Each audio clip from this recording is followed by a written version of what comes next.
This one was so easy to raise. No drama, no trouble.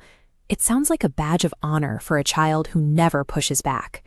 We usually interpret this extreme cooperation as a natural personality trait, assuming the child was simply born with a calm, low-maintenance temperament. However, developmental psychology suggests a more complex reality. This easy behavior often functions as a sophisticated survival strategy learned in early childhood. This strategy is rooted in environmental adaptation. The child becomes a constant, silent monitor of the household, tracking stress levels and emotional distance like a barometer. When they sense tension, they instinctively shrink their presence. They become highly cooperative and demand nothing, hoping that by taking up less space, they won't add any more weight to a strained environment. While it looks like peace from the outside, the total absence of rebellion serves as a clear indicator of high internal pressure and constant vigilance. Over time, the habit of scanning the room becomes an automatic reflex. Even in moments of genuine safety, the child continues to adjust their behavior to keep the emotional water still. They begin to rationalize their own anger or sadness as a nuisance, convincing themselves that their feelings are small compared to the real problems the adults are facing.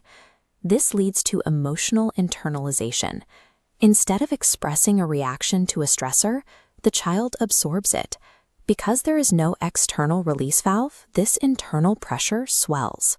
The nervous system becomes overloaded, carrying a weight entirely invisible to those around them. Adults often mistake this silence for extraordinary maturity.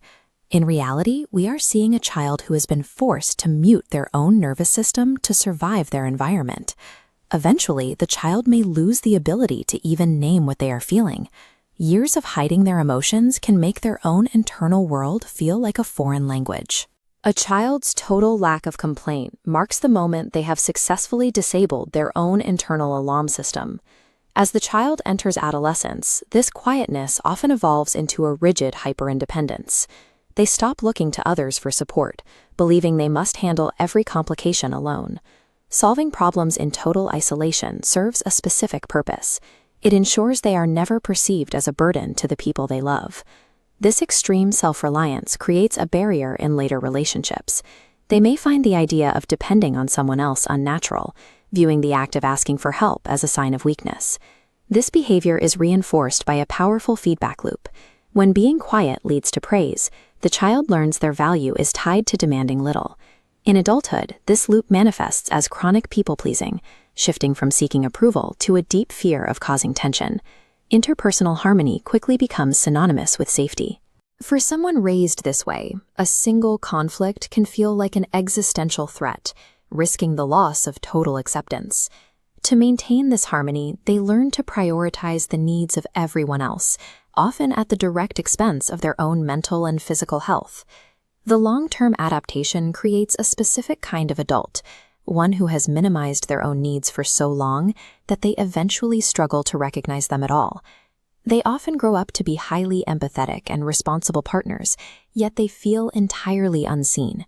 They are physically present, but their true emotional state remains hidden behind a mask of being fine. There is a quiet tragedy in this success. Because they appear so self-sufficient and composed, the people in their lives rarely think to check if they are actually struggling. This forces us to rethink what a successful childhood looks like. Raising a child who causes zero friction should not be the ultimate goal of a parent. True emotional health is found elsewhere, in raising a child who feels secure enough to be difficult, to express their pain, and to trust that they will be loved even when they aren't easy.